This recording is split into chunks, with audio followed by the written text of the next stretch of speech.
What's happening, guys? Welcome back to the channel. So you see, I'm rocking a German helmet today.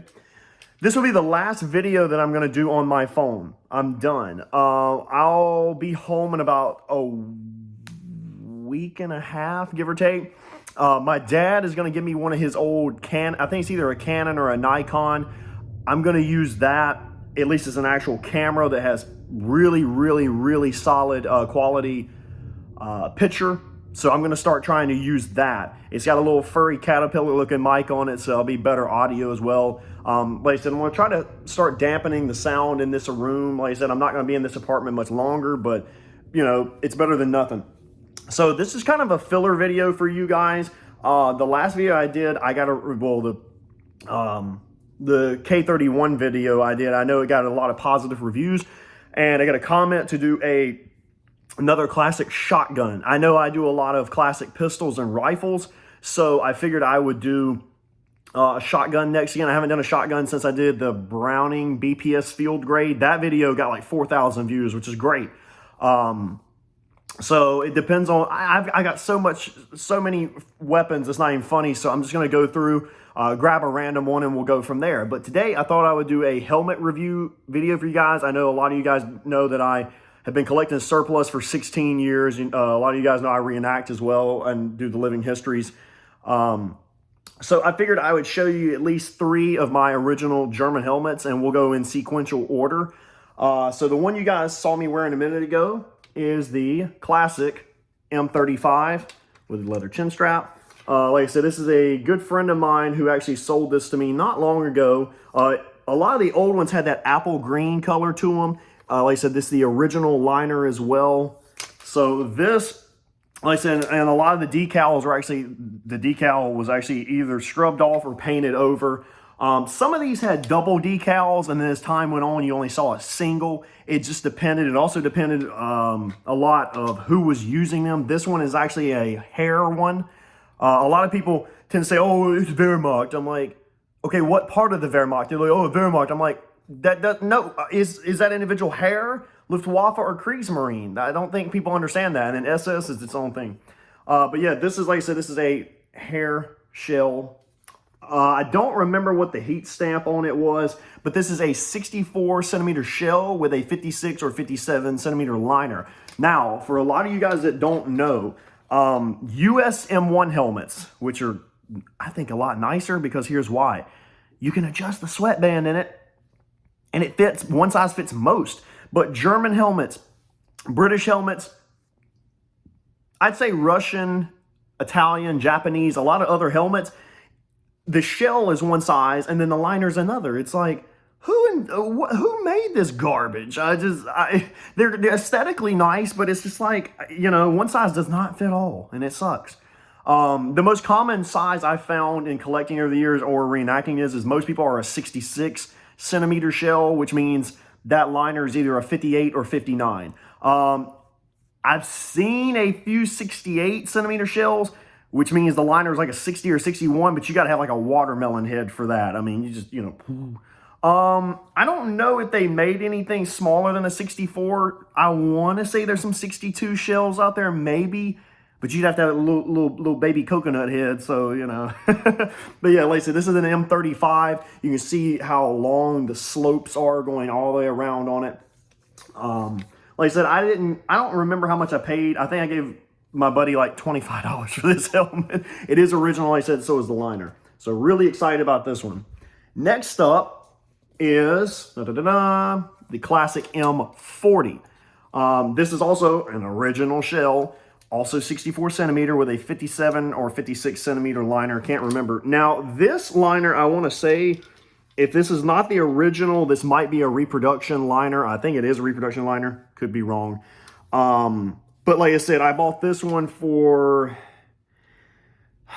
I want to say I paid about $250 for this one. I don't really like the light gray color. I'm going to have it retextured and painted again to a darker tone. So by the time you started to see the M40s, you stopped seeing a lot of the decal. You still saw, like I said, you started to see some single decals, but a lot of decals were completely painted over or scratched off, removed altogether. This is a prime example of this. It's also another hair model. Like I said, I still don't remember what the heat stamp said on it. Another leather chin strap. This one, like I said, in fantastic condition. I thought about picking up another 40 just for the heck of it because it's probably one of my favorites. You start seeing it from 40 obviously onward. A lot of guys were using these all the way to the end of the war, depending on what unit you were with. Some of the guys, especially, I tell people, a lot of the German units that were on the Eastern Front or Ostfront, a lot of those guys, like I use an example, 2nd Panzer Battalion, for example, or Panzer Battalion, Panzer Division, well, 2nd Panzer, excuse me. For example, they were, on the Eastern Front. Then they got recalled during the Battle of Normandy. So a lot of those guys are still wearing like M40 tunics, M40 trousers. Some guys had jack boots. Some guys are wearing low boots with Gamaschen. It just depends. Like I said, a lot of units, a lot of the old school units were still using, stuff that they had from the beginning of the war, and a lot of the replacement units and replacement soldiers were getting some of the newer stuff. So you kind of see a hodgepodge of 40s and 42 shells. It just depends, like I said, on the unit. A lot of real reserve units. I got pictures of guys still wearing the 35 that I put beside me, or 40s. It just, like I said, it just depends where they were. If it was a newer unit, older unit, just depends. But like I said, I really like the 40. This thing is a little bit more snug than that 35. I think the 35 fits a little bit better. This one is just a hair, no pun intended, a little bit tighter on my head. So I think this might have a 56 liner. I think that one has a 57. And they are interchangeable, like I said, as long as the shell is one size and you can put 2 separate liner sizes in it. So that's kind of nice.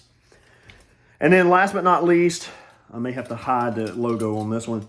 As you can see, this one's blue. This is a Luftwaffe M42, also an original. Now, this has a reproduction liner as well. Like I says, I don't really care if the liners are repopped. Over time, this leather does become brittle and it kind of dry rots. So I don't personally care about it. But this is also a 64 shell with a, now I believe this is a 56 liner. I think this is the same liner that's in that M40 I just showed you guys. A little tighter to the head. I may replace it with a 57 centimeter liner just to be safe. The 56 is just a little tight. You always want them to go just a hair big. Some people would even get a 66 shell and get a 58 liner, even though your head doesn't fit. It's a little loose and you tighten that chin strap or tighten the inside. A lot of people like them a little loose, so in the wintertime you can wear earmuffs or a toque. I personally don't really care. I mean, worst comes to worst, I don't wear a toque and my ears get cold. So what? But yeah, this is a Luftwaffe one. It's also an original. I'm covering up, the old symbol, but this is an original. Like I said, I got this off a good friend of mine. I paid $250 for this as well. In absolutely immaculate condition. Like I said, another leather chin strap. And I just love how, like I said, there's still a plethora of these pots still laying around. Don't let people tell you, oh, well, they're a hot commodity. I'm like, no, that's a load of shit. Some, I will say, some, especially the SS marked ones, if they are real, I've seen them go for thousands.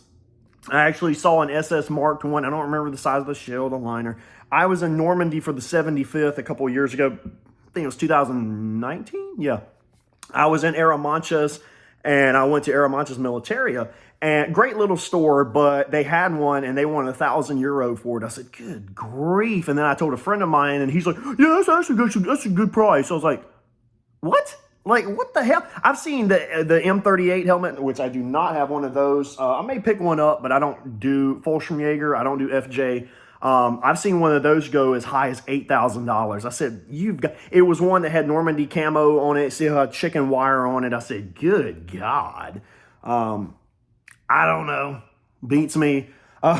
Some people, just like M1 US helmets, they're what I like to call heat stamp collectors, meaning they care about, oh, it's a Firestone, it's a Schluter, it's this, it's that. I'm like, I don't give a shit as long as it fits and it's correct, But yeah, the Luftwaffe one, that one's just kind of I just leave it sitting around. The 35 and the 40, I'm going to have them retextured and repainted. I think I may have a decal.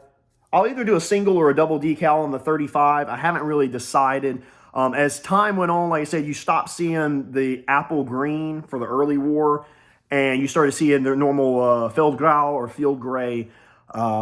with those helmets. So like I said, I'm pretty fortunate that I have all three of these. And the fact that altogether, I've got maybe five and some change, maybe 550, 525 in all three of these helmets. And they're all originals. Like I said, they obviously, the Luftwaffe one and the Hare M40 would be a little bit more if they had the original liner. I think I probably would have paid like 3 and some change for them probably, which is still not horrible. Like I said, I don't mind paying that, but I'm not paying any more than that because, like I said, it's just, that's insane. There's too many reproductions on the market anyway. Same with US, British, Italian, Japanese, Russian, like I said, all these helmets. Some of these helmets from these countries continue to serve post-war. So a prime example is the Finnish. I think it's the M40/55s. The Finns got a bunch of them that were their version contracted. And like I said, they used them even post-war. So a lot of guys you see in the hobby will use those as just stand-ins because they're very similar. Great helmets, by the way. I had a friend almost sell me one a couple months back. I think he wanted I thought he said he wanted anywhere from like 175 to 225 or something for it. I was like, okay, I mean, it's not egregious. So there's that. But yeah, like I said, this is kind of a filler video. I hate doing filler videos, but it's been 3 weeks since I've released one, and it'll help tide over until I can get to my next gun video because I keep all my weapons, I don't keep it up here because I just travel so much, so there's no point. But when I do go down to NC, I'll grab a random shotgun. And what I also plan to do is I'm going to film a crap ton of videos. So I'll film the shotgun one and upload it. Then I'll film a few more rifles, a few more pistols, a few more shotguns, kind of line them up to where I can do gun video, another video, gun video, another, and you guys seem to really enjoy that. Like I said, it's not that I don't like doing the gun videos all the time, but it's nice to do a break. I know a lot of you guys said, hey, can you take some of your reenactment gear and compare maybe originals to reproductions, or take the reproductions and say, hey, this one's really good, this one sucks, this one's kind of mid-tier. I definitely am going to do that. I know you guys like it. And like I said, this is the last video I plan, keyword plan, to do on my phone. The phone's not bad. It's way better than the computer.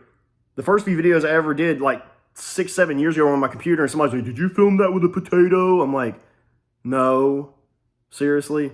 So I will not be doing another video on my computer or my phone. But I'm really looking forward to trying new stuff out and seeing what else you guys want to see. Definitely, like I said, continue to comment down below, guys. Let me know what you want to see. I'm definitely going to get, like I said, better audio, better picture. We're going to really get this channel rolling a little bit better. Now with my dad's help, like I said, I'm greatly, appreciative of him being able to try to help me out. So if you guys have anything else you want to see outside the gun videos, and like I said, aside from old shotgun, that individual, whoever you were, I'm definitely going to do that video for you, for you and everybody. Since no one was real specific, and I don't really ever put out a list of what I own, I'm just going to grab, like I said, old shotgun and go from there. It might be a single shot, double barrel, over under, a pump, semi. Yeah, there's some lever actions out there. We'll see. Like I said, I got all kinds of toys, so we'll definitely see. And if you guys want to see any of the, like I said, more of the living history stuff, let me know. Comment below, and I'll try, if it's something I have. There is stuff that I do not own, and I don't really want to own, like the Soviet stuff. A lot of people say, what about Soviet stuff? I said, I don't do Russian. I don't mess with the Soviet stuff. I don't care for it.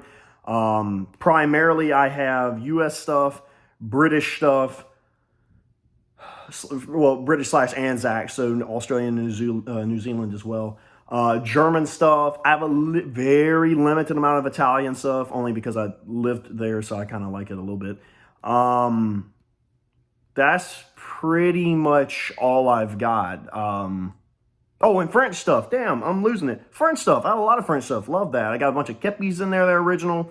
A bunch of webbing. Like I said, I've got some Indochina and Algeria stuff coming that's original. Very excited about that. So yeah, like I said, I'm really looking forward to it. So just let me know in the comments what you guys want to see, and we'll go from there. That's about all I've got for you guys today. I really appreciate you all tuning in. Remember to please share this. I know these videos aren't amazing, but it's really helping me get the account off the ground more than it should be. So as always, like, comment, subscribe, click the bell for notifications, comment below what you want to see, and I will see you guys in the next one. Take it easy and keep charging.